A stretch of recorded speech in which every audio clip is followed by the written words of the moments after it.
Уважаемый Владимир Владимирович, уважаемые коллеги, прежде всего, для меня большая честь, мне поручено как представителю.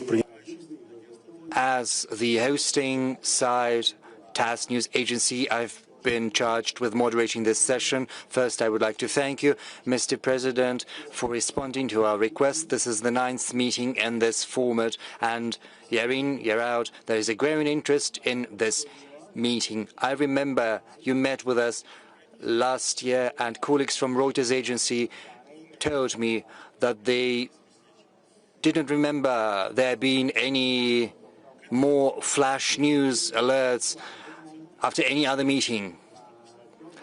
And this year has passed very quickly, but it's been packed with events, and there are 14 leading world news agencies present here. Everyone has been very happy to come. We know that your schedule today has been very packed as well, so without further ado, I suggest we should begin. First, I would like to say a couple of words. If you don't mind, I would like to welcome you. Thank you for your interest. I think we've listened to a short but wonderful concert of top-notch quality. The hour is late. We're all in a very good mood, so let's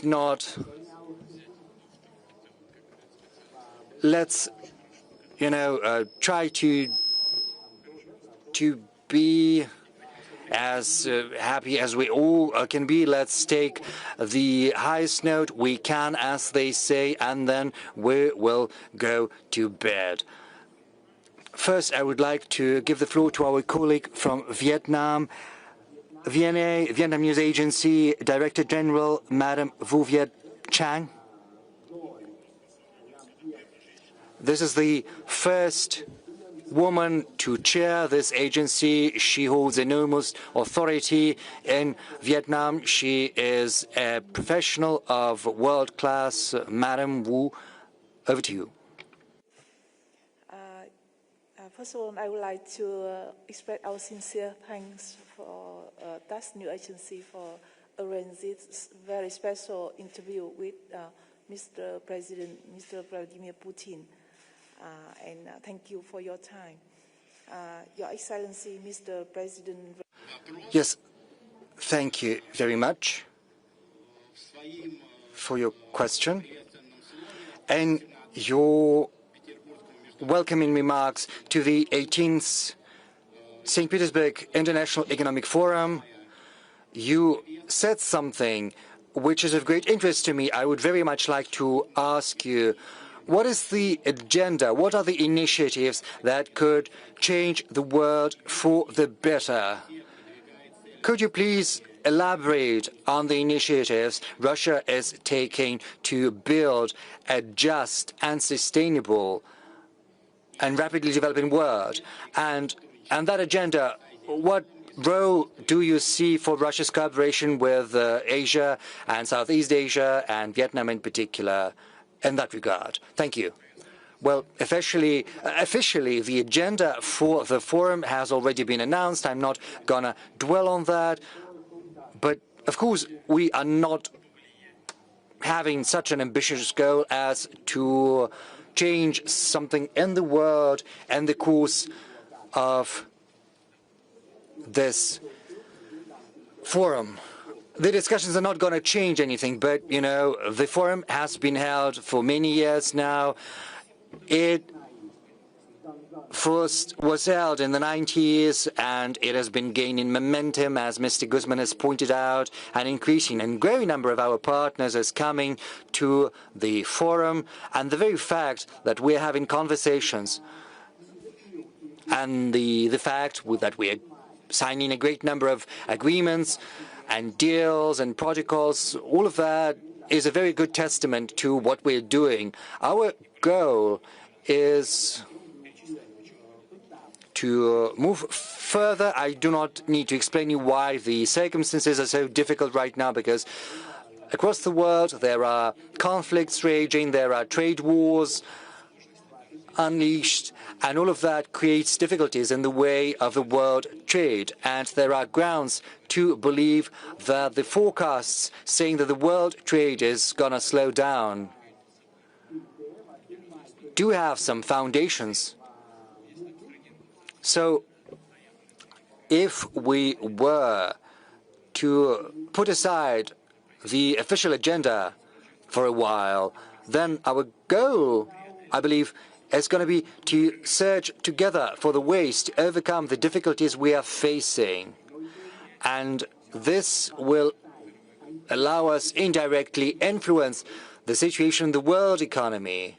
Given the fact that the forum is going to be attended by colleagues from different countries, colleagues who are holding leading positions in economy,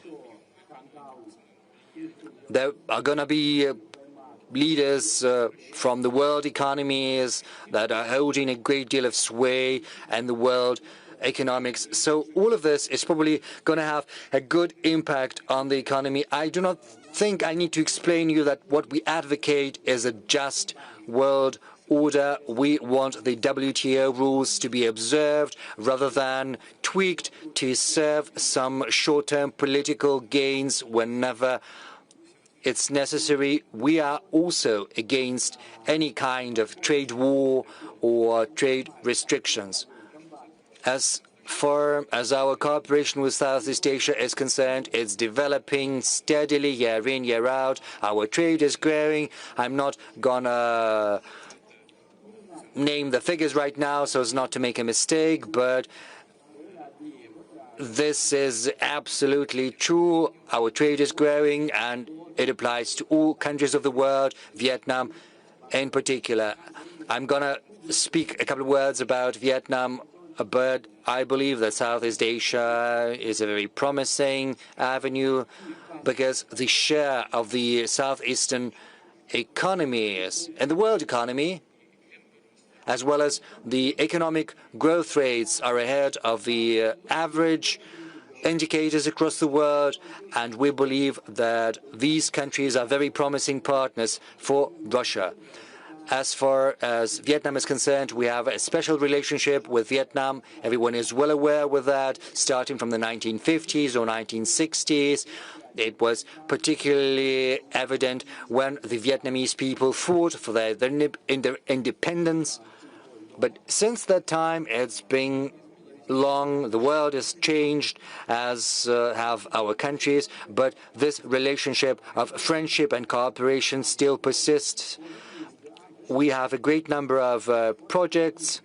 There's the tropical center. There's also the energy, because we're working both in the Russian territory and in the Vietnamese territory, and we are willing to expand this cooperation, providing our Vietnamese partners with a chance to work in Russia in hydrocarbons. We're also cooperating in agriculture. Strange or bizarre as it may sound,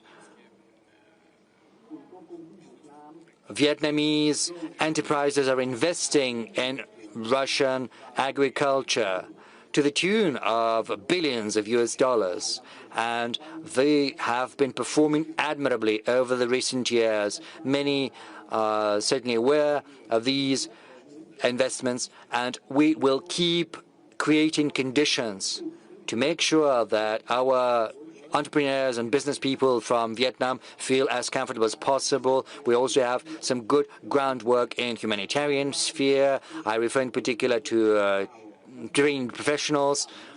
There are several thousand Vietnamese students studying in Russian universities, different faculties, and we will support this process because it's beneficial not just to Vietnam, but to us as well, because we are creating a very good human foundation for further developing our relations. I have been to Vietnam, and my delegation and I have met with the graduates from Russian universities. It's as if I had got back to homeland, because the atmosphere was very amiable and very friendly, and there is a huge deal of interest among all of these people to work with Russia. They're willing and they want to work with Russia, and what's more important, they've got the opportunities for that. The last visit of the General Secretary of the Communist Party of Vietnam to Russia has but confirmed that all of the plans we've got with Vietnam are absolutely realistic and are implementable, and we will keep pursuing the goals and accomplish them. Thank you, Mr. President. We still stay in Asia. I would like to give the floor to a great friend of ours, Director General and President of Xinhua News Agency, Fu Hua. He is a member of the Central Committee of the party. He's also a doctor in legal sciences. He participated in the BRICS summit last year, and Xinhua is a long-standing partner of ours. Over to you, sir.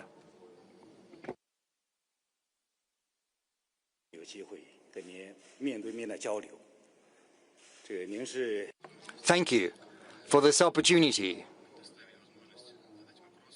to ask a question.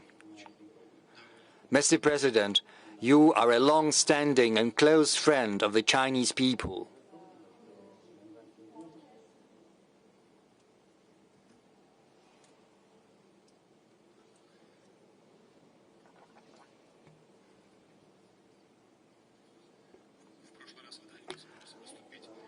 Last time, you provided the Xinhua news agencies journalists to speak, and we would like to thank you for that. Right now, there is a question I would like to ask. Over the recent years, the Chinese-Russian relations of strategic partnership and comprehensive cooperation have been performing very well, making a contribution to strengthening mutual political trust. What do you think the possible avenues we can find for further expanding and developing ties between China and Russia?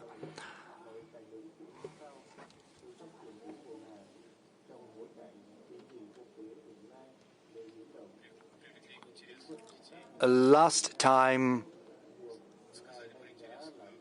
you spoke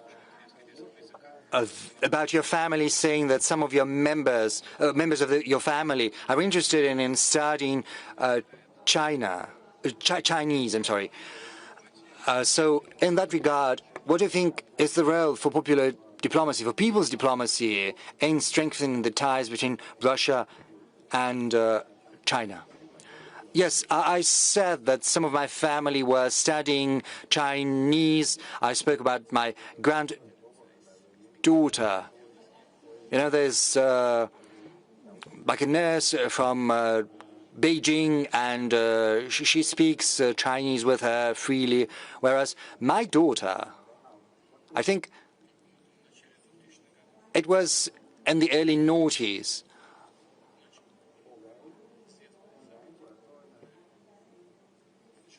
my daughter decided to dive into Chinese. She simply wanted to study the Chinese language. But, you know, using that as a starting point, I can tell you there is a growing interest in studying Chinese in Russia. And there's nothing surprising about that. There is nothing in this that would set the Russian-Chinese relations apart or different from our relations with any other country. Because if there is a country with which our relationship is growing, if the economic ties are growing, then there is a growing number in professionals who can speak either English or German or, say, French, as it used to be in the 19th century, because French is still considered to be the language of diplomacy. But, well, now it has been supplanted with English to a certain extent. But now as for growing contacts in different spheres, all of that pushes us towards the idea of studying the language. I think we've got 51,000 Chinese students studying in Russia, 21 or 25,000 Russian students are studying in China. Our universities have fostered direct contacts, in particular between the Moscow State University and other universities and the universities and the People's Republic of China. We also have many humanitarian contacts. To cite an example, we organize thematic years of Russia in China and China and Russia on a regular basis. If my memory serves me right, we started this process by organizing the year of the Chinese language in Russia and vice versa for the Russian language in China. And it was not a coincidence because it gave a huge impetus to the interest and mutual interest. Moreover, 240 billion US dollars of trade, that's important. And Russia is becoming a prominent trade partner for China in terms of the economy. The number of investment projects that have been planned are to the tune of 200 billion US dollars. All of them are very realistic and practicable. All of them are going to be implemented and put into practice. And that means that we need professionals speaking Russian from China and vice versa, speaking Chinese from Russia. And this is going to be the case. This is going to happen. Right now, in terms of purchasing parity capacity, China is the first economy of the world. Russia ranks fourth, and this will only get better. I said that last year. This is not about Russia's alleged pivot to Asia. This is just a natural course of action because our economies are growing. We noticed this trend back in the early noughties or maybe the late 90s, and we started to pursue this path, fostering our relations. This is not about short-term interest. To a large extent, and I'm not going to open a secret to you, this is happening due to the fact that our economies are growing. And of course, the Chinese economy's quality is growing as well, and I do hope that Russian economy and Russian economic quality are also improving. Maybe we'll get back to that. But what kind of priorities does it set before us? Of course, we need to ensure the reliability of financial flows that sustain the growing trade of 240 billion US dollars. We also need to concentrate greater attention on high tech. And in that regard, I believe, and I do hope, our Chinese friends will find something to catch their interest in Russia and vice versa. We are moving closer to the project of a heavy helicopter. Of course, Russia is a leader in that regard, because even the UN is using our helicopters because we are the only ones in the world to produce that, and China and others are interested in that after the tragic events, the natural disasters that happened. There are other avenues we could pursue, namely space exploration, aircraft construction. You know, there's something that has surprised me and has brought me joy at the same time. I see great Chinese achievements in the development of artificial intelligence. We see it's 10 times as cheap and 10 times as efficient as the results of our other colleagues. Or let's take genetics, which is a critical biological sphere. It's important both for medicine and for economy. And there is another thing. We're also developing our military and technical cooperation. And this is certainly very important to ensure stability in international affairs. We have a whole track dedicated to that cooperation. Our defense ministries have the plans for cooperation. We hold exercises on a regular basis, and we will hold exercises this year. We're also cooperating in the military and technical sphere. We are aware of the wishes of our Chinese friends. They are interested not just in purchases, but also in an exchange of technologies, and we will going to pursue these plans. Let's move to Europe. I would like to give the floor to a representative of a country that is very well known to you, namely Germany. We've got the head of news desk of DPA. News desk is at the core of any news agency. Matej Romanchik is a friend of ours. He was with us last year. He worked in different spheres. So over to you. And when you did sport, well, you covered sport. What sport did you pay greatest attention to? Football, first and foremost. Thank you, Mr. President. Thank you for the invitation and for the chance to be here.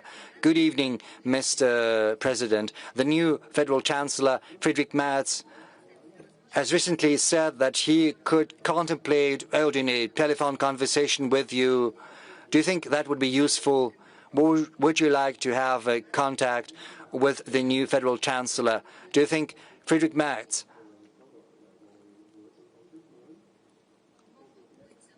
could be a more successful mediator between Russia and Ukraine than Donald Trump? Thank you.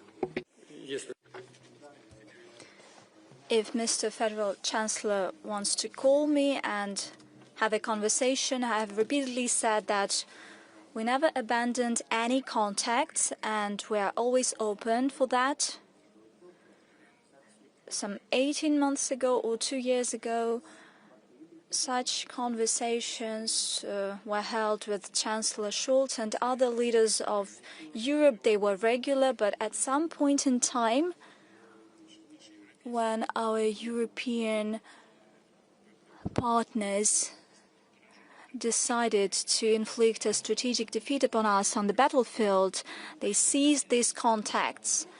They were the ones to seize them. They should be the ones to resume them. We are open for that. I've already said that. As to whether Germany can make a greater contribution than the United States as a mediator in our negotiations with Ukraine, I doubt that. A mediator should be neutral. When we see German tanks, Leopards on the battlefield, and we see that the Federal Republic is thinking about supplying Taurus to the Ukrainian territory, not only to use the equipment, but also that Bundeswehr officers would operate that. Then it begs the question, and everybody knows that should that happen, it would not affect the hostilities. This is ruled out. However, this will spoil our relations even further. That is why we consider Germany today, just like many other European countries, not as a neutral state, but as a party that supports Ukraine, and in certain cases as an accomplice to the hostilities. Nevertheless, if we're talking about a desire to talk on this matter, to present some ideas, let me once again reiterate, we're always open to do that. Thank you, Mr. President. Europe, once again, Reuters news agency needs no further introduction. Representatives of Reuters participated virtually all meetings. Here with us is the Global Managing Director, Simon Robinson. Incidentally, he was born in Australia, but he worked all over the world, in the Middle East, in the US, in Africa. he is here with us for the first time. He has some questions to you. Mr. President, I'd like to ask a question, please, about Iran. Prime Minister Netanyahu in Israel has said that Israel's attack on Iran may lead to regime change, and Donald Trump, the President of the United States, has called for Iran's unconditional surrender.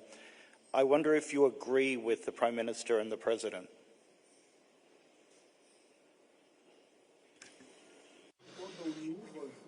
I didn't quite get your question. What do I agree with? What do you want me to agree all that? They said one thing and the other thing. And then you said, do you agree? What do I agree with? With either of their statements, that it could lead to regime change and that Iran should prepare for unconditional surrender.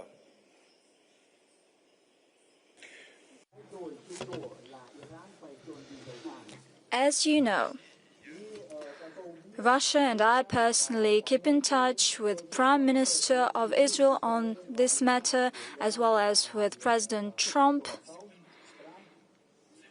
You should always see whether the goal is achieved or not when you start something. We see that as of today, given all the challenging domestic processes there, we know about that, and there's no point in delving into that, but still there's a consolidation of society around the political leadership of the country. And, well, it happens virtually everywhere all the time. Iran is no exception here. That's first thing. And the second thing, which is equally important, and everybody talks about that, I would just reiterate that, what we hear and see all around the place. These underground facilities, they exist and nothing happened to that. And hence, I believe it would be right for us all together to seek ways to end hostilities and to find ways to reach an agreement for all parties to the conflict, so that the interests of Iran could be ensured on the one hand, when it comes to its peaceful nuclear activities, naturally, peaceful nuclear activities. And I'm also talking about peaceful nuclear energy and the peaceful use of nuclear energy in other areas, as well as ensuring the interests of Israel in terms of unconditional security of the Jewish state. That is a subtle matter, and certainly we should be extremely careful here. But in my view, overall, such a decision could be reached. As you know, back in the time we started implementing a project in Iran that was launched by German companies, and we built the Bushehr power plant. German companies left. Iranians asked us to follow up on that project. It was a difficult task because it was started by German specialists. It was their design, and Rosatom made a great deal of effort in order to adjust these to the Russian design. Nevertheless, we succeeded, and this unit has been operating successfully. We signed a contract to build 2 extra units, and this is a work in progress. Our experts are on the field. We're talking about over 200 people. And we agreed with the Israeli leadership that their security will be ensured.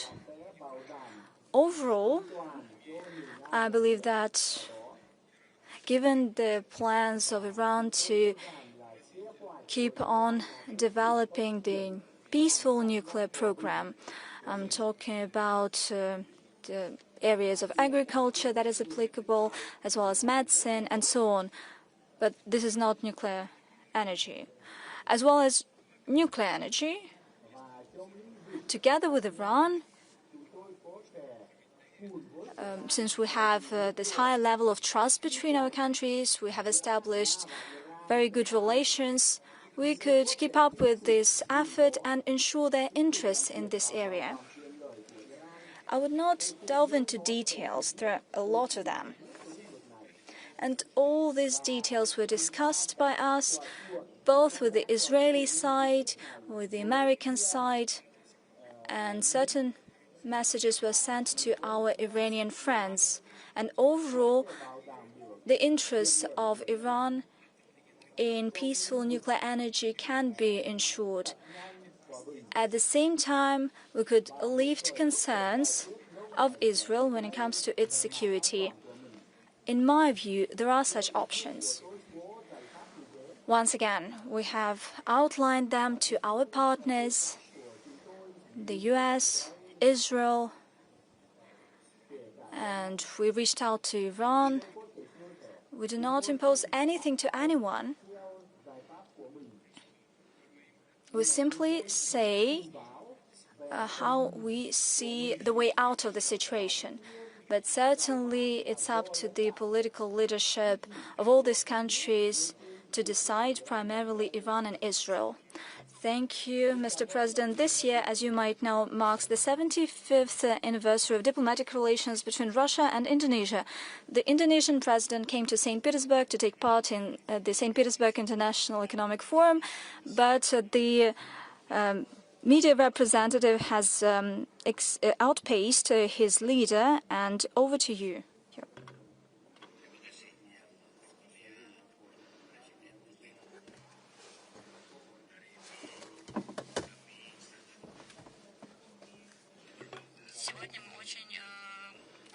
Thank you, Mr. President. Today we are very proud that we will witness the visit of President Prabhu to Russia, and we also would like to make a big contribution to the work of the St. Petersburg International Economic Forum. We see that President Prabhu has a special connection to Russia. Before his election, he already met with you, and we see it as a very important message for our countries. And there is another issue. What is the priority of President Putin with regard to Indonesia when our connectivity and relations with Russia are enjoying the 75th anniversary? Today, we already make investments. We have interaction in tourism sector, in the military sector. We cooperate in trade. Indonesia today tries to attract investment, especially from big countries where Indonesia has special programs in the development of nickel, in the production of nickel. These products will be produced by Indonesia. That's the first question. And the second question, we would really like to know about Russia's contribution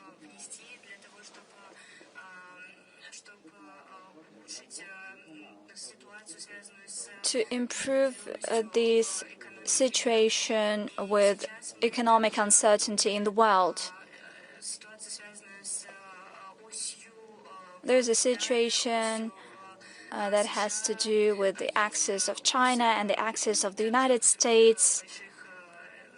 There is also an axis of other major countries of the world, and I believe that in the future, Asia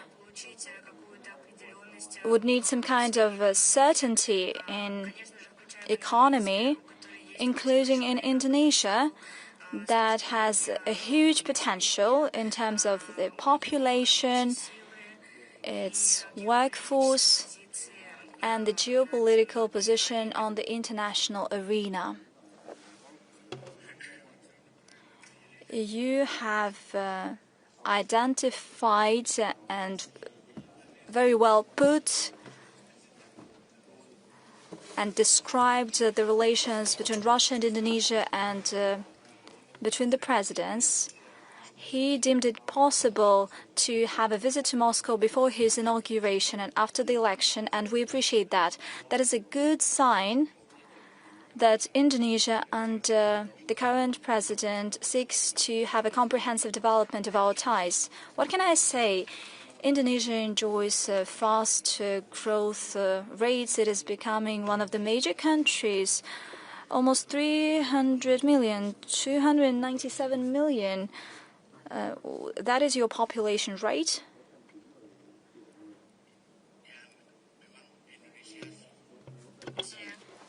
Indeed, that is true.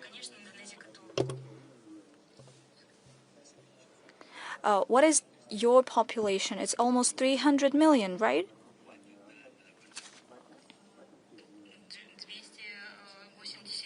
$280 million, 289 million.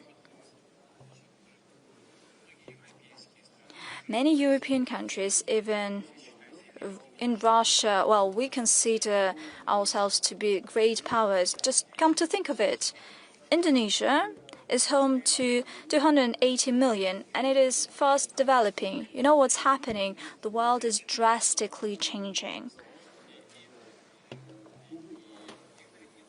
And it's not just about the population.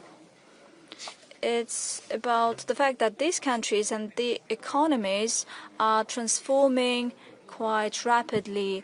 The structure of the economy is changing, just like the aggregate GDP, the growth rate, the increase, the level of education. And all these countries naturally would fight to achieve a higher level of revenues for the population. This will inevitably result in a number of measures in science, economy, education. They reach very significant positions in the world, in the global economy, and that's how we treat Indonesia. On top of that, we have very good decades-long trust-based relations. Certainly, there are traditional areas of our cooperation. We'll keep on supporting them, but certainly we will try to diversify our ties. I believe that the level of trade today does not live up to our opportunities, and without any doubt, tomorrow we'll have a very meaningful conversation with the President of Indonesia. We'll discuss all priority areas for us. I would not like to jump the gun. He has just come to our country. Tomorrow we'll have several hours to talk to one another in detail. You have mentioned certain problems between the US and China with regard to tariffs and trade relations. Indeed, the People's Republic of China has a surplus, trade surplus, and probably we need to balance that. But I agree with my Chinese friends. We need to do that in a calm way during negotiations, and for sure we can achieve the necessary results. I have no doubt that certainly the United States will draw this conclusion at the end of the day. The current actions of the current administration, well, they lower up, they ante up the negotiation process, but at the end of the day, it boils down to mutually acceptable solutions, and I believe that that will be the case here as well. By the way, the president of China came up with this strategy, Belt and Road Initiative, that seeks to create conditions for interaction with neighboring countries, not only close neighbors, but also countries that share common approaches to developing trade and economic ties. And this approach is successful. It really is. Indonesia starts to work within BRICS, and it is doing that in a quite a confident way. We would make sure that Indonesia is becoming a full member of BRICS, that it enjoys dividends and benefits from this shared efforts. It could feel that the BRICS family and the BRICS rules have a favorable impact on your economic development, and BRICS countries, including Russia, are interested in bolstering relations with Indonesia on the tracks that are priorities to you. And once again, primarily, we're talking about high tech.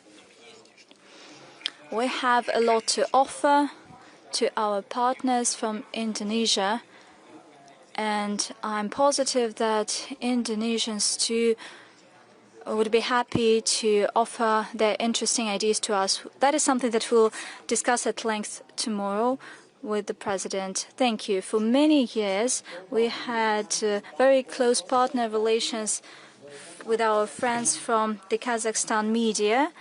We have regular contacts. At certain point in time, President of the Kazakhstan established a great complex, including this TV and radio complex of the President of Kazakhstan. Our colleague, Mr. Doldinov, is currently Deputy Director. He's on the other side of the table. Over to you. Mr. President, thank you for the invitation. My question is as follows. The economic cooperation between Russia and Kazakhstan still has positive dynamics. What do you think our countries can do in order to stimulate further development of trade and economic ties between Russia and Kazakhstan, especially against the backdrop of global challenges? You know, we have special relations with Kazakhstan. You can see that. Everyone knows that these are relationships of alliance in the very direct sense of the word. The history of our countries, which used to be one state, one country. There is also a great deal of human contacts, interpersonal relations. All of that holds huge importance. Moreover, Kazakhstan is part of the CSTO, which is our defensive structure. It is also part of our economic association. We cooperate with Kazakhstan as part of the SCO as well as on other international forums. All of that is of huge importance because it creates an environment which allows us to cooperate in the most important fields and spheres. I have to say a couple of words about energy. Energy has always been one of the pillars of our cooperation.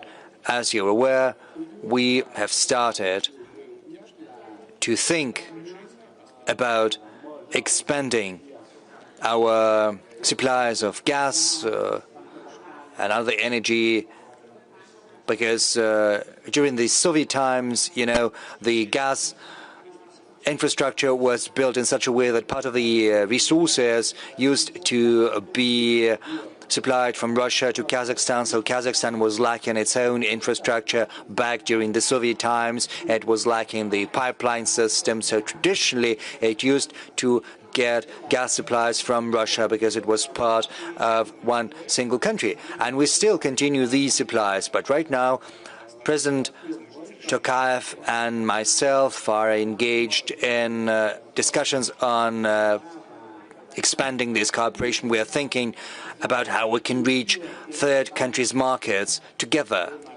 We're also thinking about setting up logistics for supplying Kazakhstan's oil, because, you know, the greatest deal of Kazakhstan's oil, which is exported, goes through Russia. Well, most of it is flowing through Russia, through the Caspian pipeline consortium, as well as through other infrastructure. Almost all of Kazakhstan's oil is exported via Russia.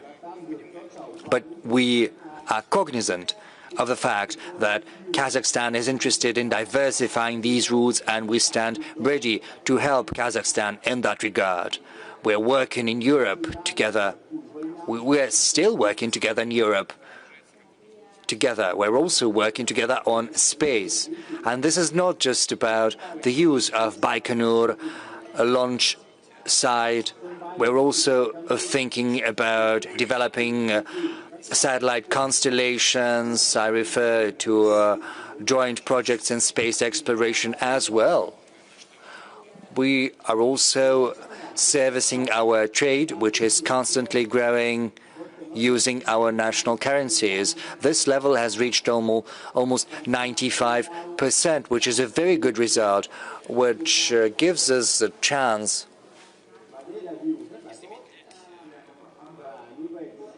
to avoid any slowdown in our trade, given the difficulties in performing transactions and the difficulties in the way of financial flows for goods and services. And of course, I would be remiss not to mention our humanitarian cooperation, which is developing rapidly as well. And I'm hopeful that we will keep doing all of that. President Tokayev is a man who understands full well how important the relations with Russia are for Kazakhstan, and we will reciprocate. And of course, our cooperation in law enforcement is of critical importance as well, because we're working together to eliminate any threats stemming from terrorism and organized crime. We believe that to be of huge importance. I would also like to remind you that we are part of the CSTO, Collective Security Treaty Organization, our defensive alliance. Our defense ministries are in constant contact and engaged in regular cooperation. And I would like to underline that this cooperation has never been nor isn't aimed at any third country. Our single goal is to ensure security within our sphere of responsibility, because we are certainly concerned about certain situations, such as the situation in Afghanistan. Yes, Kazakhstan does not have a border with Afghanistan, but there are other countries that have such a border, and we understand that in the past some terrorist groups managed to infiltrate in our neighboring countries. Moreover, we've got the longest state border with Kazakhstan. That is the world's longest land border in the world, and it is very important to us, and we will keep developing our relations in this field and in other spheres as well. I would like to underscore once again that we view Kazakhstan as one of the closest countries to us. It is an ally of ours, and I see no complications in our relations, no complications whatsoever. And we will keep searching for new avenues of cooperation to pursue. You're certainly aware we have regular meetings with President Tokayev. He comes to see me, and it is always a pleasure for me to go to Kazakhstan. Our governments, our foreign ministries are in constant contact 24/7. Thank you. Thank you, Mr. President. To the right, I have a colleague you know very well from Agencia EFA, Mr. Sans Mingote, in Spain. He's known not just as a great journalist, but also a specialist in history and philosophy. He is a popular lecturer. So, over to you, sir.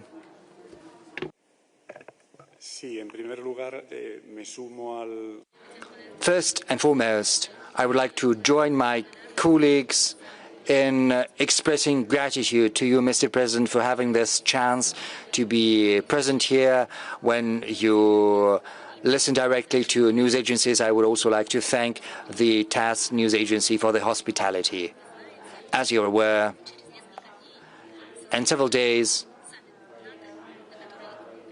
the NATO summit is going to take place. It's going to be attended by many countries. And one of the topics brought up on its agenda is going to be the rearmament of Europe. Europe is planning to spend more on the military sphere. It's going to boost its military expenditure. So if you had a chance to speak before NATO, what would you tell them? What's your message to them? What's the goal? Do you think this rearmament of NATO is a threat to Russia? We do not believe any kind of rearmament by NATO to be a threat to Russia, because we are self-sufficient in terms of ensuring our own security, and we are constantly improving our armed forces as well as our defensive capabilities. Whatever NATO does, this certainly might create certain threats, but we are going to respond and address any of those threats regardless. So from that point of view, any rearmament or any increase up to 5% of the GDP spent on military expenditure, well, doesn't make any difference. That's the first thing I would like to say. But unfortunately, there's another thing I would like to say. For many centuries, from time to time, for many years, for many centuries, the West has always brought up this danger stemming from Russia, because it made it easier for the Western elites to fashion their domestic policies, because this alleged threat from the East could always be used as a reason for getting more money from the taxpayers. It could also be used to explain their own mistakes in economy. They could always shift the blame on this alleged threat from the East. If we have a look at the textbooks in history, we'll see that this issue pops up from time to time in the course of history. Understandably, the current crisis in the relations between Russia and Western Europe goes back to 2014. But the problem is not that Russia that Crimea joined Russia. The problem is that the Western countries were facilitating a coup in Ukraine. We always hear this saying that we need to live by the rules. But what kind of rules are these when three countries, France, Germany, and Poland, came to Kiev and they put their signature to the agreement between the opposition and the then authorities headed by President Yanukovych as the guarantors? Their foreign ministers came to Kiev and acted as guarantors. Our colleague from Germany is looking at me. Mr. Steinmeier used to be a foreign minister, and he put his signature to that document. But after several days, the opposition carried out an armed coup, and we didn't hear any protest. And then they're telling us that we need to abide by the rules. Are you writing rules for others to follow, whereas you are not going to perform according to those rules yourself? That's where this crisis stems from. Not because Russia was acting from the position of force. No, it was these people whom we used to call partners until recently that have started to act according to these rules. Madam Nuland said that you'd spend $5 billion on the coup. What kind of revelation is that? Our Western partners have always been acting from the position of force since the collapse of the Soviet Union, and it's understandable why that has been happening. I wrote about that because since the Second World War, the order had been built upon a balance of powers and force between the countries that emerged victorious in the Second World War, but then one of the powers disappeared and the West started to rewrite the rules to suit its own goals. So it all started with Ukraine. You know, the development started to happen in the southeastern part of Ukraine, where they did not accept that coup. Instead of trying to reach an agreement with them, the authorities decided to use force against them. We tried to find a solution for 8 years. We had been trying to secure an agreement between the Kiev authorities that stood at the origin of the coup d'etat and the southeastern part of Ukraine. Well, back then it was Ukraine, it was the Donbas region. But in the end, the current authorities told us that they were not happy with anything in the Minsk agreements, that they were not going to observe them. For 8 years, they had been persecuting these countries. They were also mistreating the Russian Orthodox Church, the Russian-speaking population, and everyone had been turning a blind eye to that. In the end, we took the decision to put an end to this conflict, yes, by resorting to armed forces. Does this mean we intend to attack Eastern Europe? You know, in the past, propagandists from the Hitler regime said that the more implausible the lie, the more efficient it is. So this legend that Russia harbors the thought of attacking Europe is that incredible lie they're trying to make their population believe in. But we understand, all of us understand, that this is nonsense, this is absurd. And even those who are saying that do not believe 1 second that. I don't think you believe that. Is there anyone here who believes that Russia is preparing an offensive against NATO? You know, NATO countries are currently spending $1.4 trillion on military expenditure. This is more than all the rest of the rest of the world combined, including Russia. And what's the population of NATO? It's more than 300 million, almost 400 million, I think. Whereas Russia's population is just 150 or so. And, you know, the money we spend on defense is not comparable to that. And they are still saying that we are gonna attack Europe. But that's absurd, and everyone understands it's nonsense. They're still trying to dupe their own population in order to get more money from the taxpayers. You know, it's almost 5%. They're gonna ramp their military expenditure too of the GDP. And they're also trying to explain away their failures in economy. Germany is the EU's leading economy, and it's currently on the brink of recession. I still cannot wrap my head around this. Why did Germany decide to stop using our energy? We used to supply energy via Ukraine. Ukraine used to get transit fees to the tune of several million US dollars. And Germany decided to abandon all of that. There is no rational explanation for that. Volkswagen is perishing. The same goes for Porsche, the steel-making industry as well, the fertilizers. It's all the same. But for the sake of what? You know, to spite the conductor, I'm going to buy a ticket, but I'm not going to take the train. If NATO countries want to boost their military expenditure even further, well, it's up to them. But it's not going to benefit anyone. Yes, it's certainly going to create additional risks. But it's up to them to make that decision. I think that is absolutely irrational. Moreover, it's pointless because there are no dangers emanating from Russia whatsoever.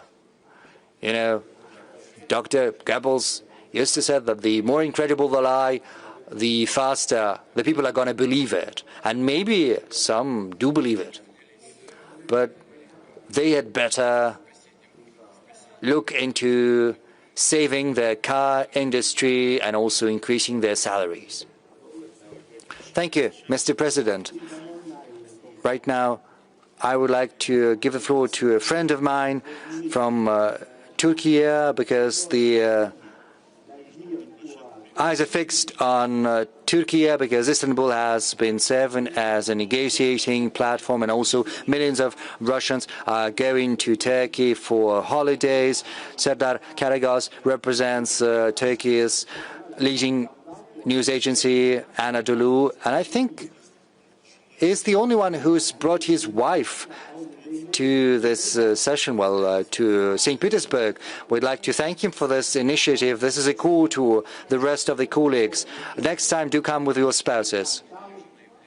Well, either he took his wife with him, or maybe the wife didn't let him go without her. Well, maybe she did say that you're not going anywhere without me. Well, we will hope that your wife wanted to visit Russia and St. Petersburg. And she speaks Russian too. Well, that's great. Thank you, Mr. President. My wife used to study in Russia. She used to study here at the university. She did want to come. We wanted to go to a concert, which was great. At all times, Russia has paid a great deal of attention to art, to literature. On the one hand, we see the development of cultural and arts festivals. On the other hand, basically there is a war waged by Russia, and I would like to talk to you about a possible end to this war. Previously, together with President Erdogan of Turkey, during the war, you have signed an agreement on the grain corridor, and together you have saved millions of people from famine. Even against this challenging backdrop, you have managed to find a solution to such complex issues. Last week, President Erdogan called to have a summit in Turkey, a peace summit. Mr. Zelensky agreed immediately. Mr. Trump said that I will come if Putin comes, but Kremlin said that the conditions are not ripe so far. And in this regard, I have the following question. Do you give an important role to the leaders in addressing these issues? And what are the conditions that should be ripe so that leaders could gather and put an end to this conflict? Thank you. Regarding the statement of President Trump, well, I heard it differently. Mr. said, Putin doesn't come because I don't come. What should he do there if I'm not there? And he's right here. That's the first thing. And secondly, he repeatedly said, had I been president, this war would have never happened. And maybe he's also right here. During one of my latest telephone conversations with Mr. Biden, I told him, well, I would not delve into details right now. We have all the records. I said that we shouldn't go as far as have these hotbeds of tension and conflicts. We need to ensure that the current leadership of Ukraine should meet the needs of its citizens in the southeast of Ukraine. There is a need to put a stop to the genocide of the Russian-speaking population. Human rights violations should not happen. That is something that was repeatedly said by the previous administration regarding the human rights. And by the way, back in the day I told him, you think that it will all be resolved so easily right now, but afterwards it might turn out that it would be better if you hadn't done things that you did. And I said it to him, and probably if Trump was the president, this conflict hadn't happened. That's the first thing. As for the summits, you know, I participated in the Minsk negotiations where we were seeking the principles for peaceful settlement, and we spent 17 hours talking about that. We spent the whole night doing that, and we reached an agreement on the principles, but the Western countries did not abide by them. The German Chancellor said that they simply had to buy time to rearm Ukraine. She said it publicly. Nobody forced her to do that. Same goes for the former French president. They were the ones who said that. It turned out that our so-called Western partners never intended on implementing anything. We need to find a solution that wouldn't just put an end to the current conflict, but that would put in place conditions to prevent such kind of situations in the long run. When the conflict just erupted, we tried to convince the Ukrainian side so that they would use the Minsk agreements to reunify the part of Ukraine that wanted to leave them, but they refused to do that, and ultimately a military conflict erupted. I've already said it to Secretary General Guterres, and I said it publicly. You might argue in any way you can chastise Russia for launching an aggression, but listen, you don't need to be a big expert in public international law to understand the rationale that I'm going to outline to you.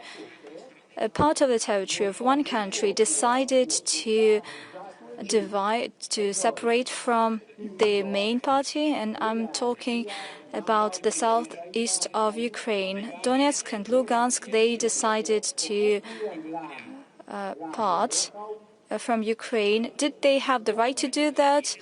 In line with international law and the UN Charter, they were entitled to do that, and the relevant article stipulates the right of nations to self-determination. I believe it is Article 1, the right of peoples to self-determination. That's the first thing. Secondly, during this process, had this part of the country had the obligation to ask for permission to the central authorities, according to the UN decision following the Kosovo case. The International Court of Justice directly stipulated if a part of a country decided to separate, it doesn't have an obligation to ask for permission to the central authorities. And that's what Donbas did. We were entitled to recognize their independence. For 8 years, we have been tolerating that, and we were trying to reach an agreement. Ultimately, they declared their independence. Were we entitled to recognize them? Why not? We recognized them, but by doing so, we signed an agreement on mutual assistance. We were allowed to do that, of course, and that's what we did. And in the framework of this agreement that we ratified by the Parliament, we had to provide assistance to them, including military assistance. They made an official request to us, and we provided assistance to them. Please tell me, where had I made a mistake? You wouldn't find any mistake. There is no mistake whatsoever. One stems from another. When I'm talking about the Kosovo case, I do recall what happened there. Back in the day, the Western countries, European countries, the US made serious pressure on this International Court of Justice, and it made a decision during the separation of a certain part of a country. This part of the country shall not ask for permission, for central authorities for permission. That's it. They did it with their hands. How come? Well, that's what it is. You can do that, and here we cannot do the same. This shouldn't happen. There should be universal rules. Only in this case will they be stable. And this is the guarantee for security of others, not at the expense of others. That's the key part. We're ready to have a meeting. And by the way, I'm ready to meet with anyone, including Zelensky. It's not the point. If the Ukrainian state authorizes anyone to hold negotiations, the point is who will sign documents. I didn't invent anything. In terms of propaganda, you can say anything about the legitimacy of the current authorities. But when we resolve serious issues, what is important to us is not the propaganda, but the legal issues. According to the Ukrainian constitution, the president of Ukraine is elected for 5 years. As for the extension of his mandate, there are no options to that, including during the martial law. Do read it carefully. During the martial law, only the mandate of the parliament is extended. It stipulates that during the martial law, elections shall not take place. That is true, but it does not stipulate that the mandate of the president is extended. And that's it. As for the constitutional order, Ukraine is not a parliamentary or presidential republic. It is presidential parliamentary republic. What does it mean? It means that all bodies of authorities are shaped by the president. Well, everybody considers it to be a democratic society. It might be the case. So everybody is appointed by the president. All military commanders are appointed by the president, just like the ministers, and all governors are appointed by the president. There is no election process here. But if the head of the state is not legitimate, then the whole system is illegitimate. Why am I saying that? We don't care who conducts negotiations. Even if it is the current head of state, I'm ready to meet him. But if there is a final ultimate stage, so that we would not just sit and divide and argue on something, but just finalize the issue, but it should be done by legitimate authorities. They should be the ones to sign it, because the next leader would come and throw everything into the dustbin.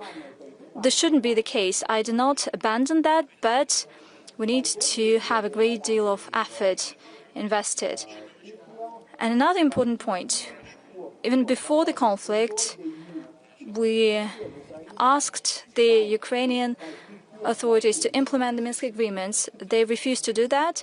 Then the special military operation was launched. Once it was launched, well, how was it launched? It's no secret. We told them, withdraw your troops from Donetsk and Lugansk republics that we recognized as independent states. And that's it. Everything will end tomorrow. No, we will keep on fighting. Okay, they kept on fighting. Then, afterwards, and I also made it public, one of Western colleagues asked me, could you imagine that the Kherson region, the Zaporozhye region, you're fighting for Donetsk and Lugansk, and the other two regions had nothing to do with that, but that was the logic of the military actions. Could you think about leaving them? Well, we could think about the sovereignty of Ukraine, but provided a certain servitude, the right to have this land passage to Crimea. Why? Because they always make these threats to destroy the Crimean bridge. As simple as that. And this person said, can I tell it to Kiev? He came and told it, and they said that he's an agent of Kremlin. This is one of the leaders of one of the major states. Well, that's nonsense. Okay, we reciprocate the requests of the citizens in this territory, and we hold a referendum, and now it's part and parcel of the Russian Federation. And as I have said, the situation would degrade, and that's what happened. Now we're talking not only about Donetsk and Lugansk, but about two other regions of the Russian Federation, plus Crimea. Let us discuss this. By the way, when we had negotiations in Istanbul, and thanks a lot to President Erdogan in 2022, odd as it may seem, but we reached an agreement on everything with them. You see, there was a draft agreement that was developed, and it included issues of denazification, territorial issues. We reached a certain language that both Russia and Ukraine were happy about. But no, those who want to increase the defense expenditures in Europe and the US came and they said, you shouldn't do that, you should have a military defeat of Russia on the battlefield. They threw everything away and they started reaching this goal. Now the situation has changed and they say, let us reach an agreement. Okay, let's do that. Let us unwrap these packages and let us hold negotiations.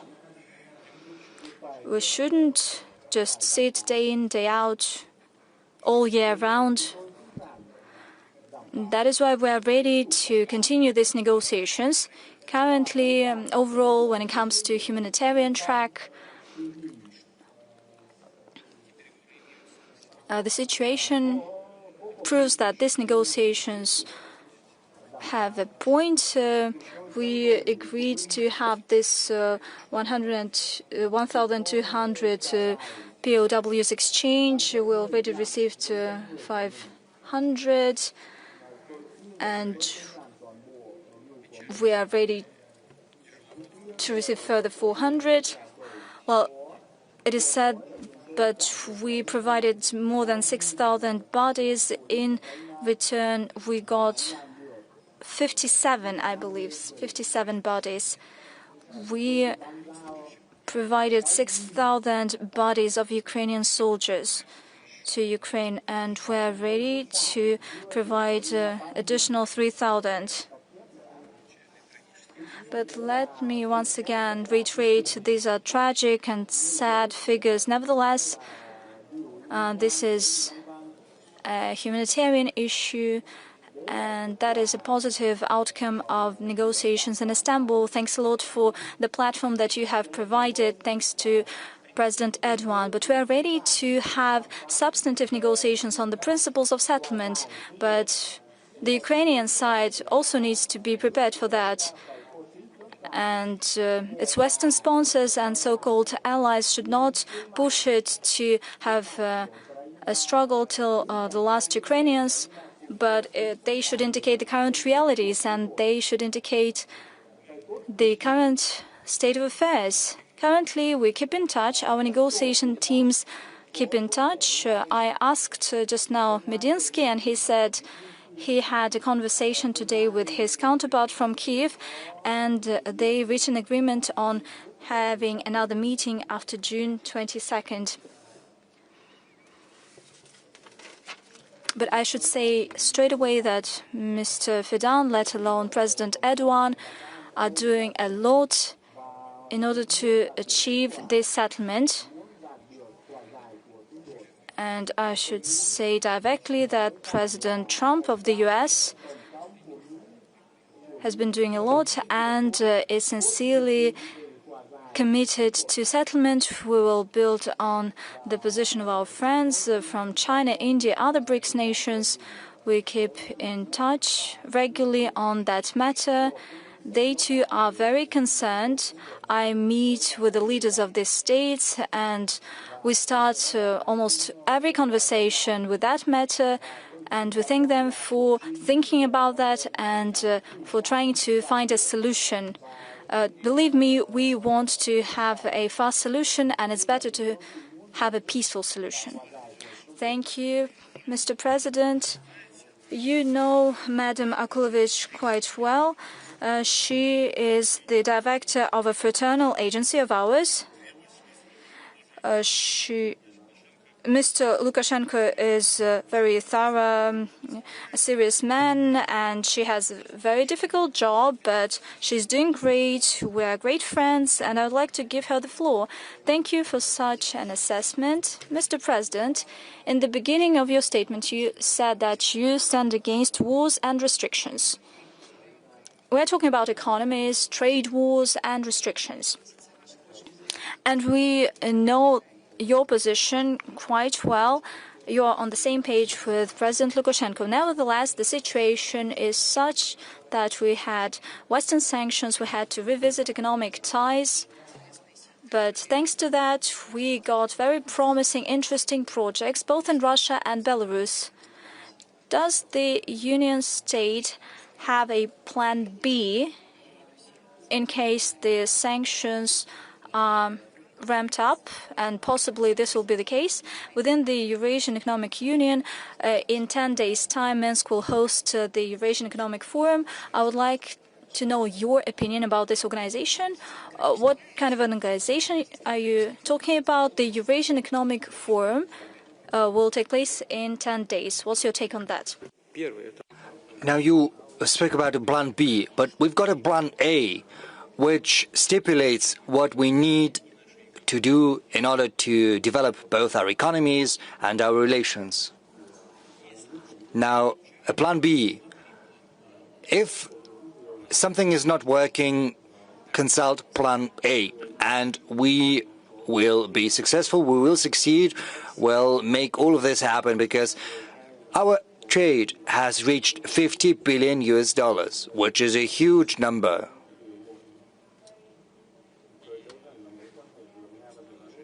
And it keeps growing, to a large extent thanks to our cooperation, because we are seeking for new ways to develop our cooperation, to find new avenues where we did not cooperate in the past. Say, there's microelectronics. You know, many have been mocking Mr. Lukashenko for allegedly preserving the Soviet command system. But he did manage to preserve a great number of economic branches and industries that are in high demand, especially amid the sanctions and restrictions. Yes, of course, many things need to be improved. A lot has to be done because it took other countries decades. But we still have a chance to use this as a groundwork for shared progress, and fast one to boot. We also have some good opportunities in aircraft construction. Yes, sometimes these are just very small aircraft. Belarus can build some smaller aircraft on its own, but sometimes we can also cooperate deeper and wider in building bigger aircraft, which will probably be assembled in Russia. We also have some good cooperation in agriculture. There is mutual cooperation and collaboration. You know, we have very good numbers, more than 50% or so. I'm not going to dwell on that because you're well aware of all of that. There are other avenues of cooperation. Some colleagues here Oh no, I don't think they have mentioned it, but there have been some discussions on logistics. Belarus, as is well known, is one of the world's biggest suppliers of fertilizers. And almost all of that is exported via Russian ports, via the Russian territory. There are certain issues that we've got disagreements on, and these controversies are very persistent. We've got them all the time. I'm not going to dwell on details, but we do manage to come up with a solution to all of these disagreements, because we are sincere about wanting to find a solution to these issues.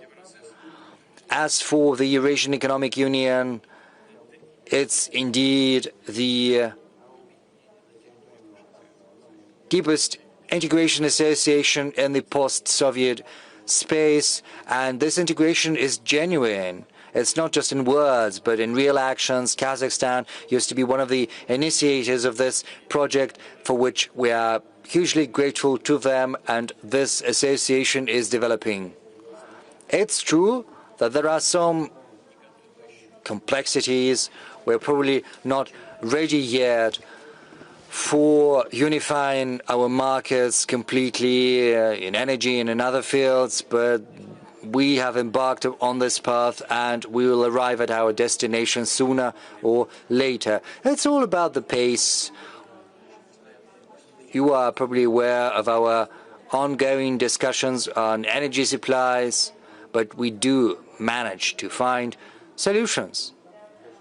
We find a way out. Sometimes these solutions are very original, very innovative. I'm not going to dwell on them. I'm not going to mention the details. But solutions are there. They're within reach, within grasp. Our cooperation within the Eurasian Economic Union is very dynamic. I'm very optimistic about that. Bilaterally, we're also doing great. In terms of the Union state, we have made great headway in that regard. I think we've managed to achieve a very high percentage of integration.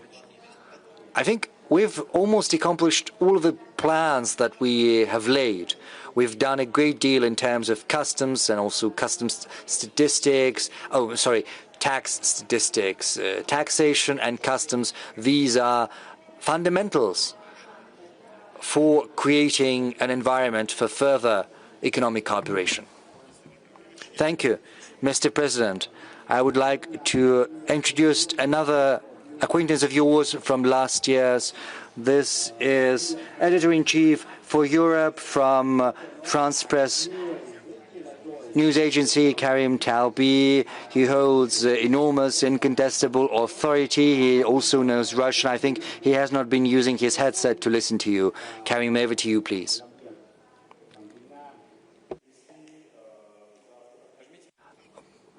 Please turn on the mic. Thank you. I'm sorry. If tomorrow, with the help of the US or without it, Israel were to assassinate Ayatollah Khamenei, what would Russia's reaction be? What would your first actions be? That is the first part.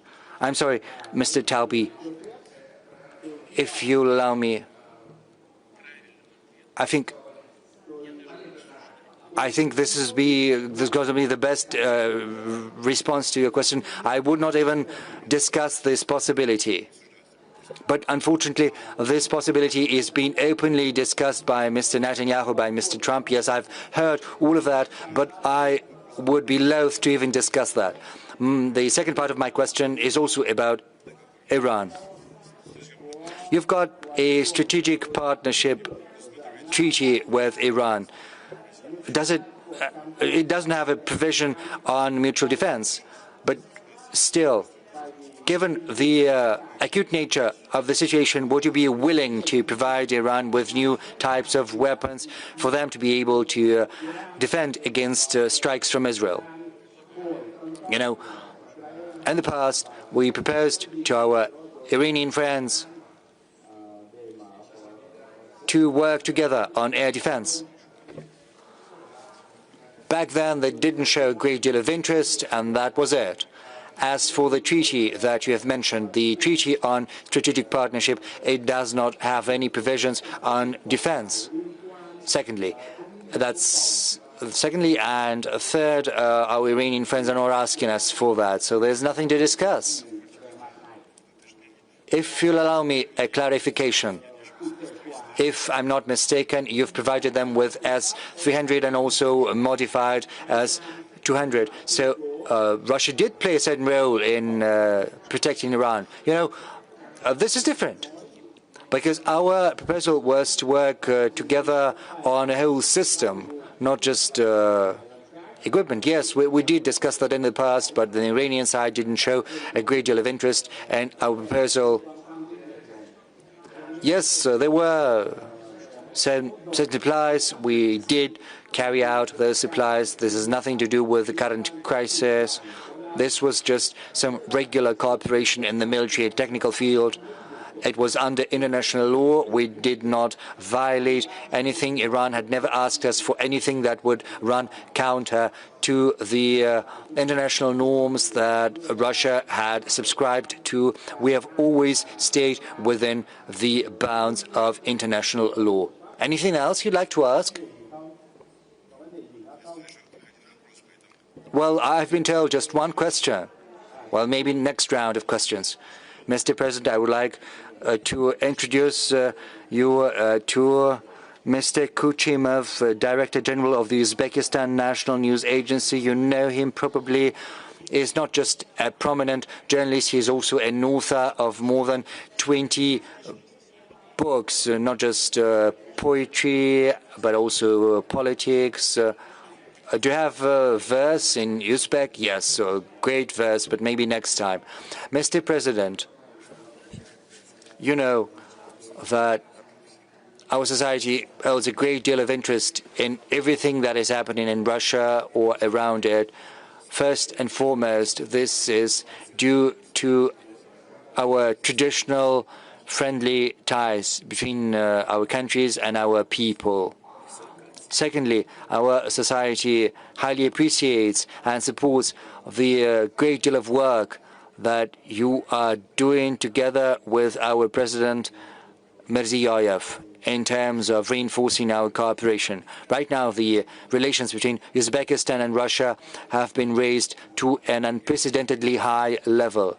Of course, there are certain things, some minor issues in migration in particular, but we see that you're taking efforts to address those. So I've got a question and also a proposal, if you'll allow me. I think that the guarantee of long-term development of our relationship is the cooperation between our young people, between our youths. It's all about how they see one another, how they interact. A lot is being done in that regard right now. Our youth associations are in close contacts. They're also participating in different events together.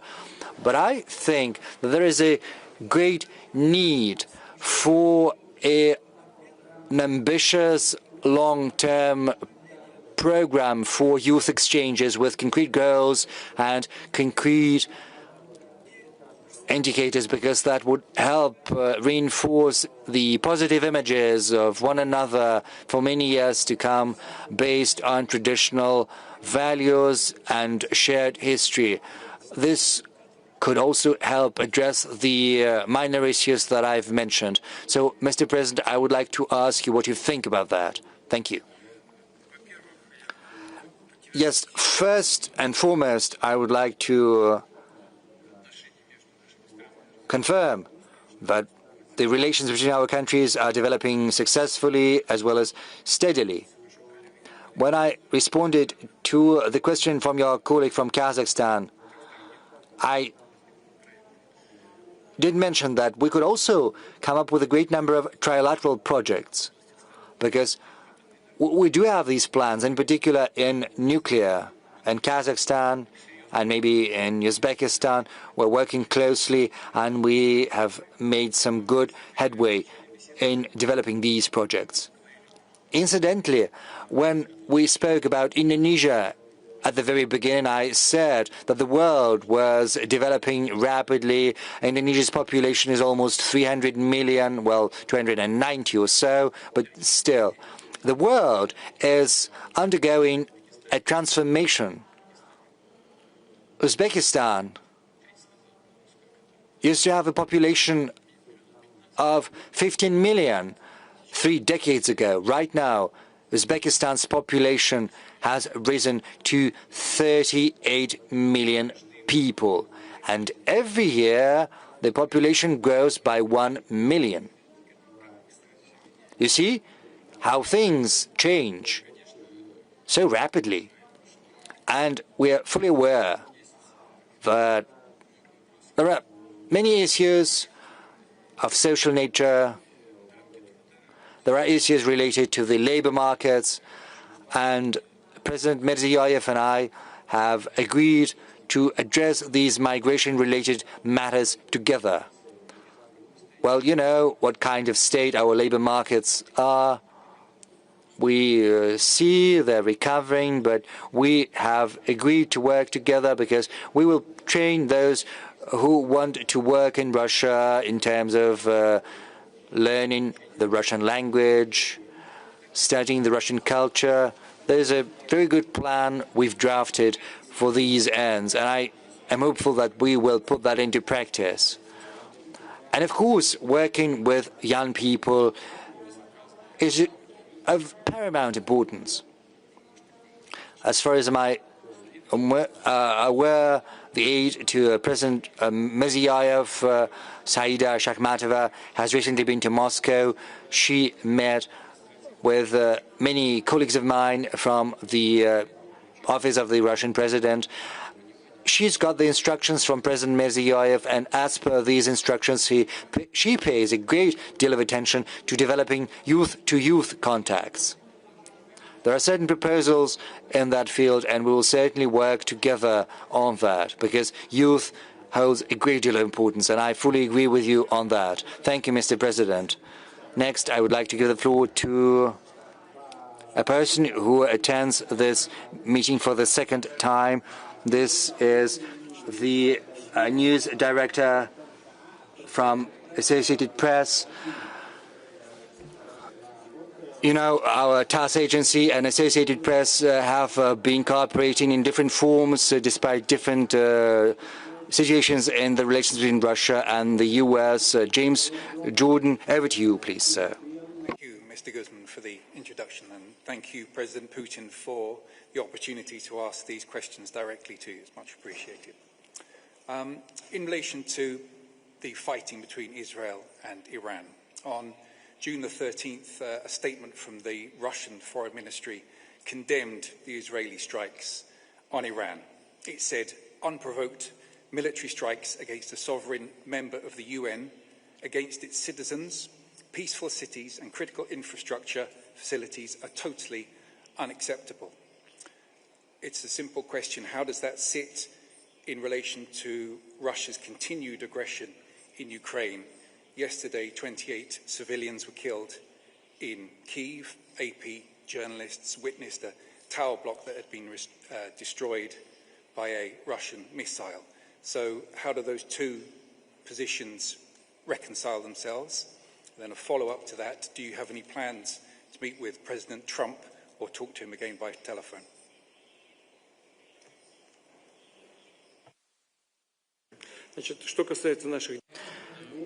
As for our actions in Ukraine, I think I have given a detailed account of that to your colleague when responding to his question. I think it would be pointless for me to repeat.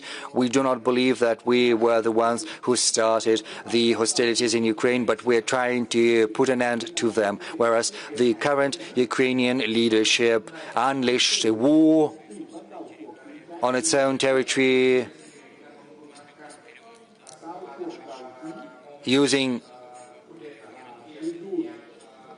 force after the coup d'etat, against the innocent population of Donbass. They used aviation as well as heavy military equipment against those people. They were performing strikes against residential areas. For some reason, no one wants to bring that up right now, but it was precisely this measures that resulted in the current conflict between Ukraine and Russia right now. That's first. Secondly, if your journalists did see those residential blocks destroyed by Russian missiles, they couldn't have told you about that. If they had seen anything, they saw that from the side, but it was not a strike against a residential area. It was a strike against a military facility, against a plant that is producing military equipment. This is what we're doing, and we're not hiding that. One of the goals of the special military operation is to demilitarize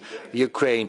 That is to take away its capacities to have armed forces that could pose a threat to us. So we either have to agree with them on that, and this is something we reached an agreement on in Istanbul back in 2022, because back then we came to an agreement on the size of the armed forces that Ukraine was allowed to possess. We had also come to an agreement on the number of the armed forces and the staffing. We had an agreement on everything, but afterwards, thanks to the efforts of the Western allies of Ukraine, they simply threw all of these agreements away, as I mentioned, and they decided to fight against the last Ukrainian after a full until a full strategic victory, something which they couldn't achieve.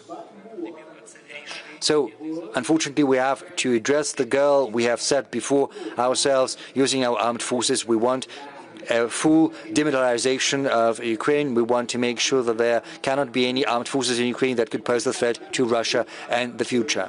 And these are the strikes that your journalists witnessed. Of course, if we can't come to an agreement, if you can't come to an agreement peacefully, then we will have to seek a military solution to that.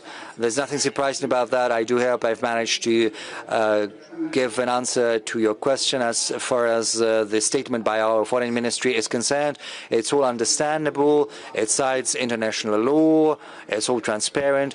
Now, as for our actions in Ukraine, I've explained our logic to you.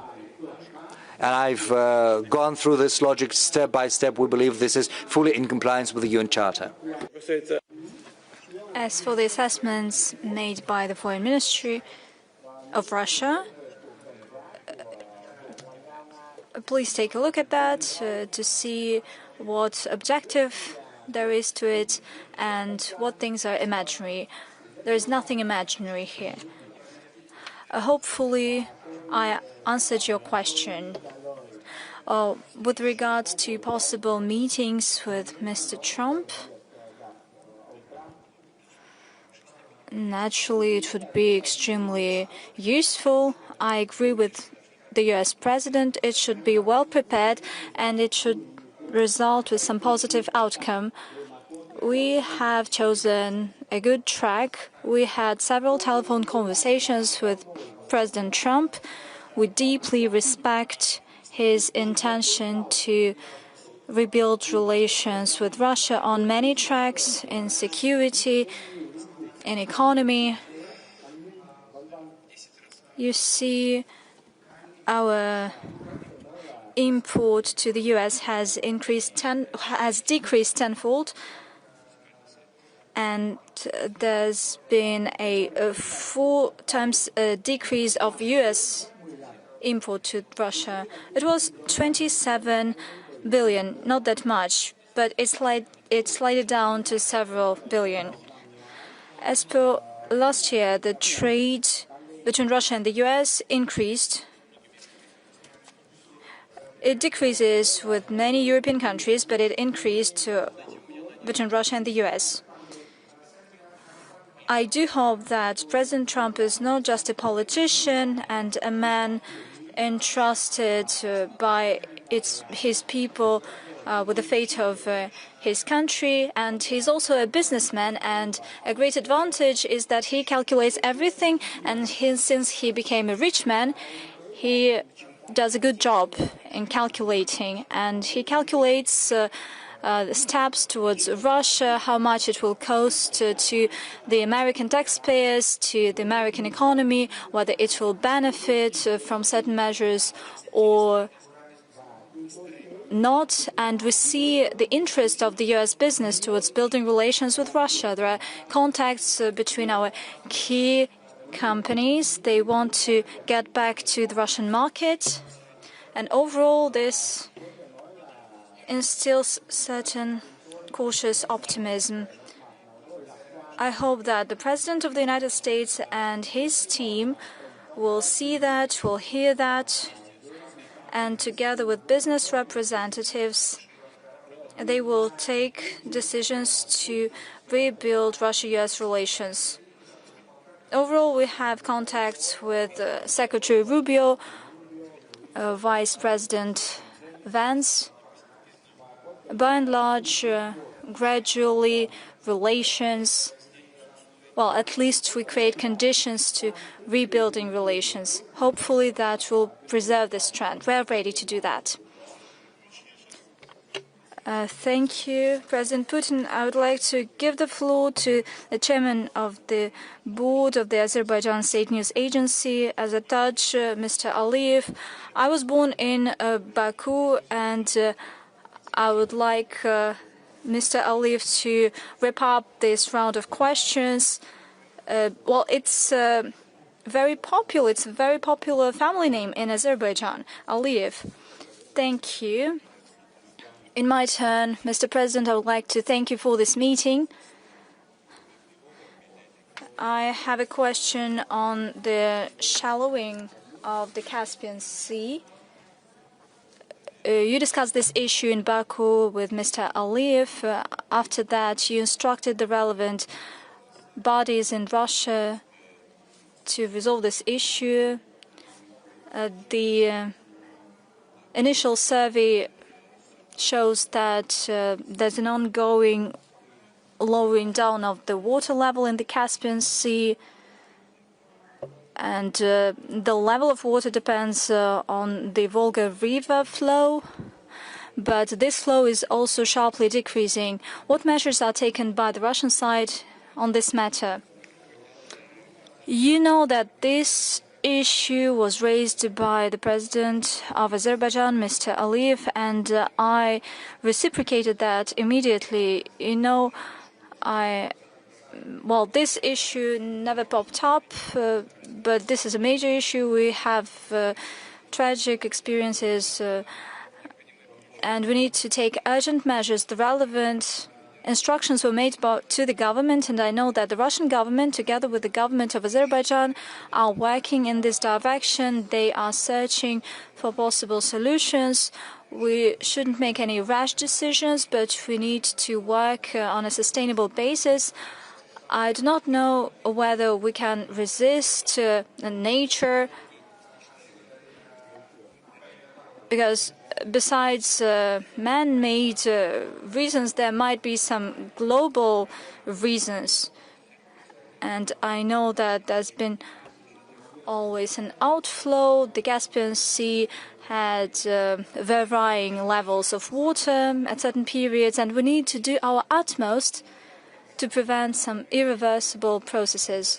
We're working with colleagues. I'm not ready to name specific measures, but I just know that we're working together on that.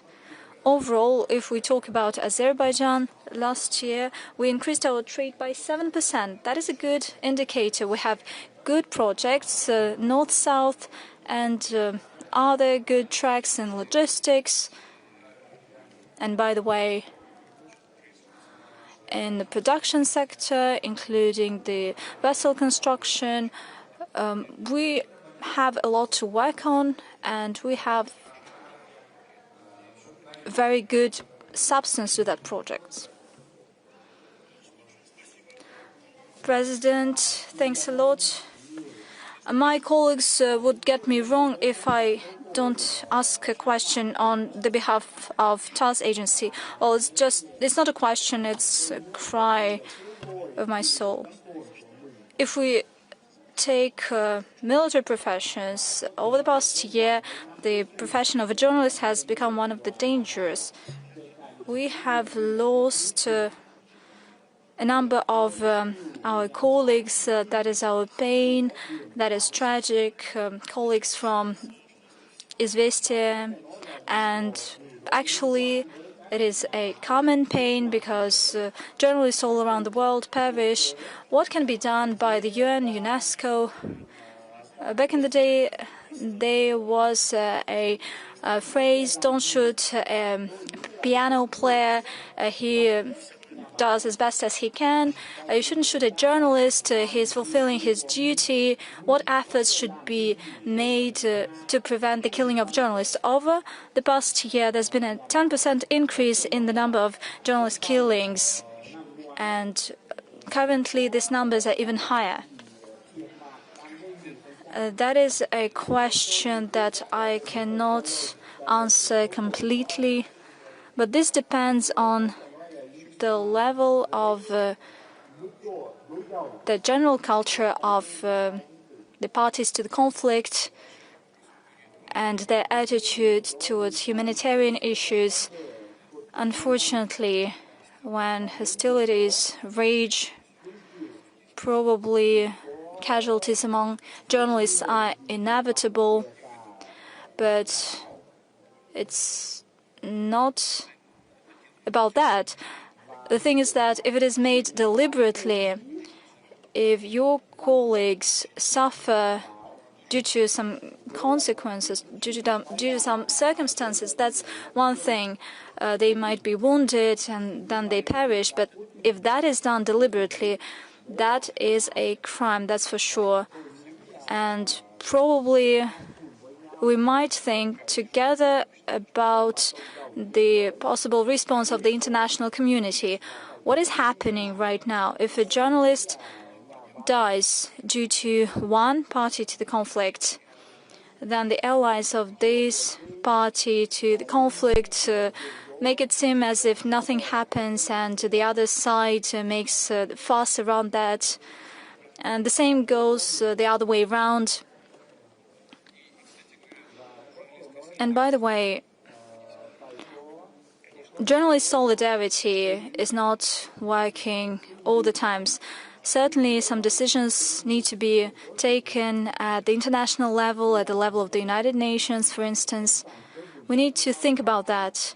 But it's not just a question of curiosity, and I would like to express my condolences to all families, regardless of who they belong to. They fulfilled their duty, and I would like to express my condolences. Mr. President, thank you for these words of support. It is important for all of us. We've been working for 2 days. Today, we started yesterday. We continue today. Our colleagues still have their interest, and it's up to you if you have any opportunity. Okay, colleagues, we won't make a full round. If you have some burning issue, please raise your hand and we will ask the President to answer. But please be brief. Thanks a lot, Mr. President. A representative of the Iranian news agency had to be here with us, but he didn't manage to come because of the war.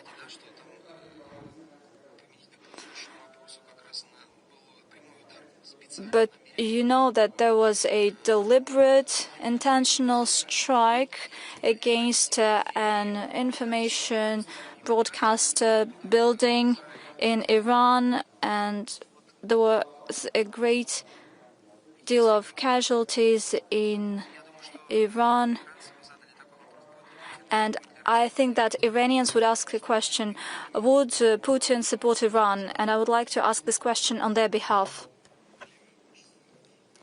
Just now, your colleague made reference to the statement by the Russian Foreign Ministry regarding developments between Iran and Israel, and it is all laid down there. I have nothing to add.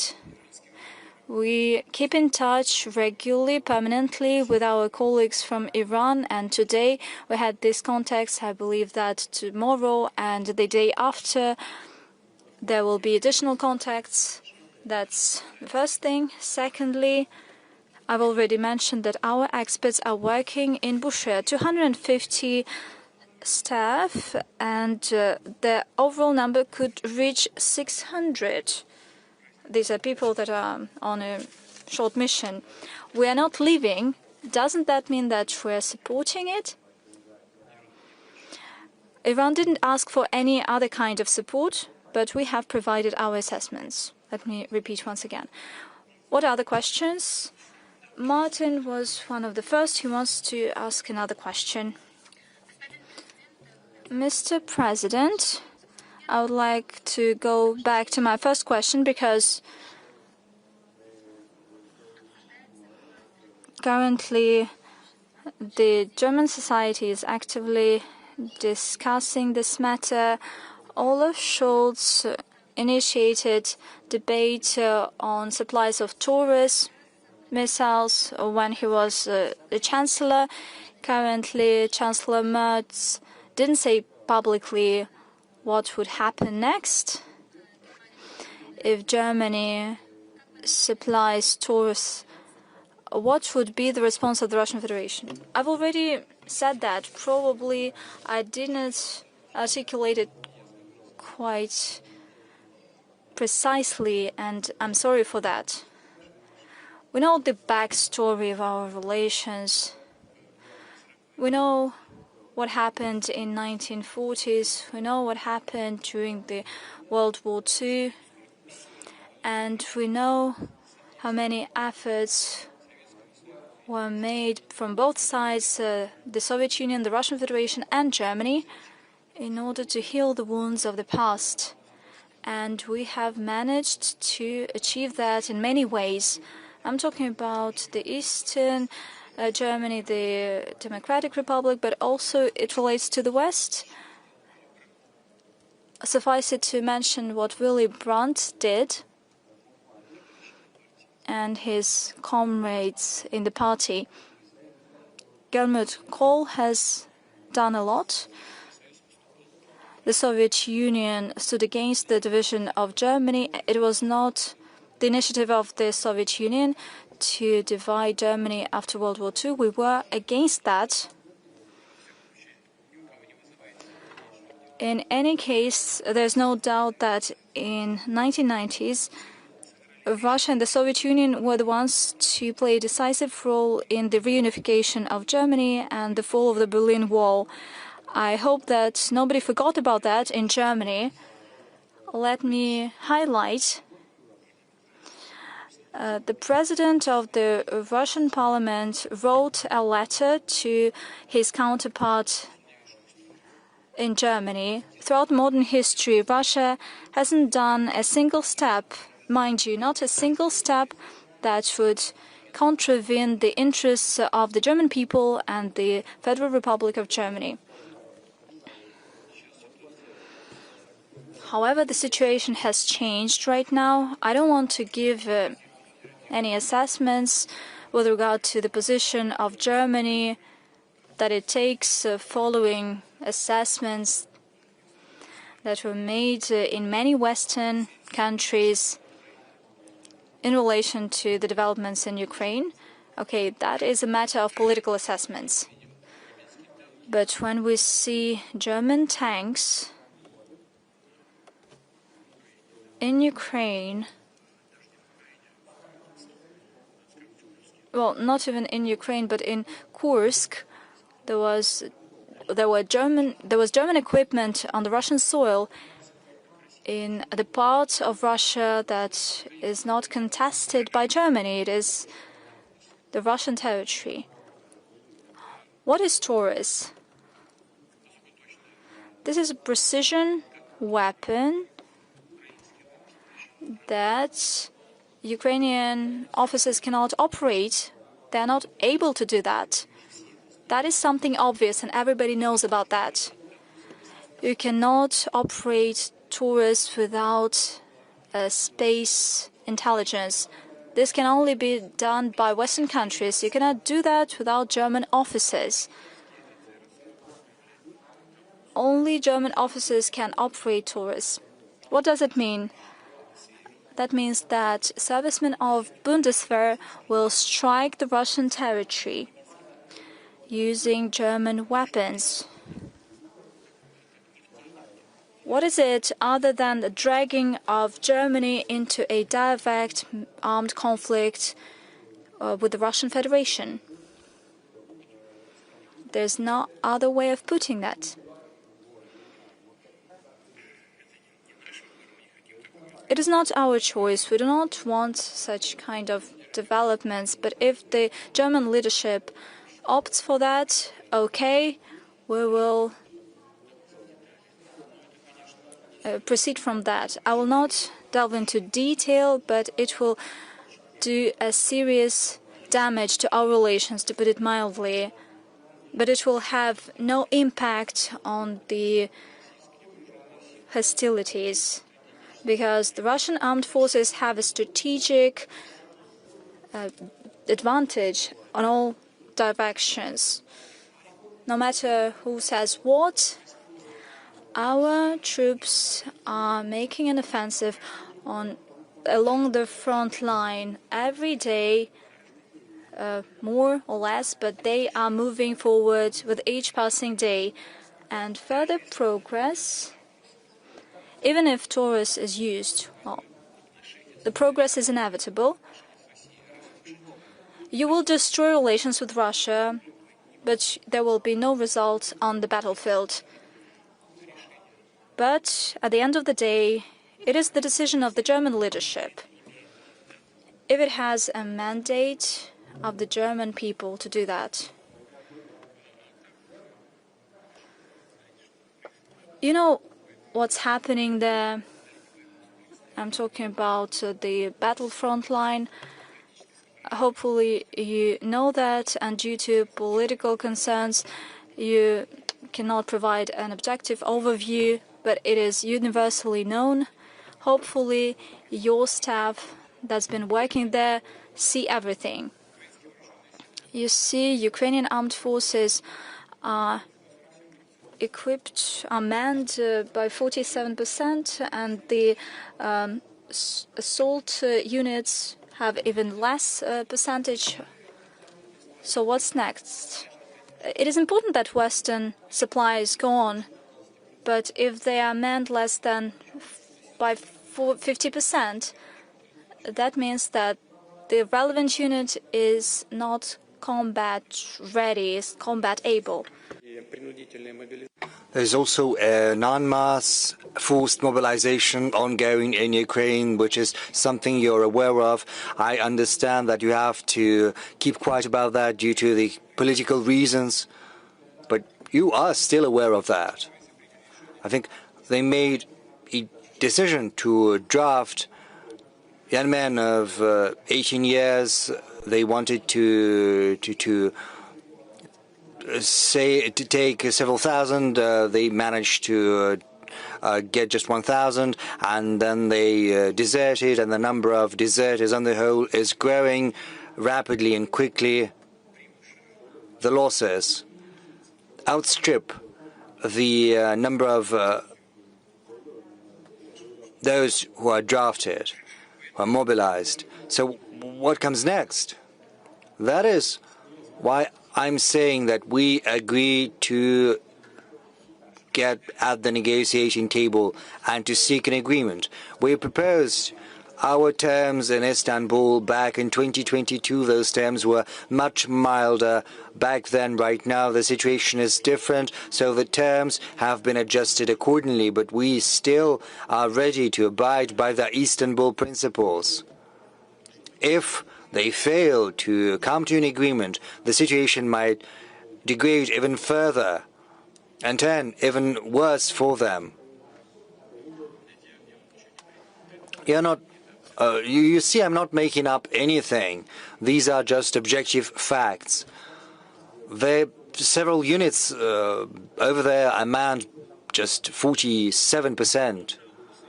So whether the Taurus missiles are there or not, it doesn't change anything. It's simply pointless. So you have to think whether there's any point in providing them with Taurus missiles in order to bury the German relations completely. Second question. You said earlier that Europe and other countries have made mistakes in regards to Russia.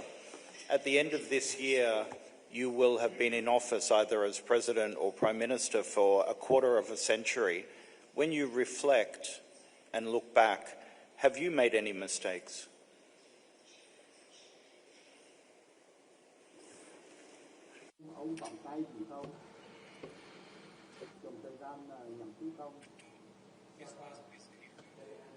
He who has no sin, let him throw the first stone at me.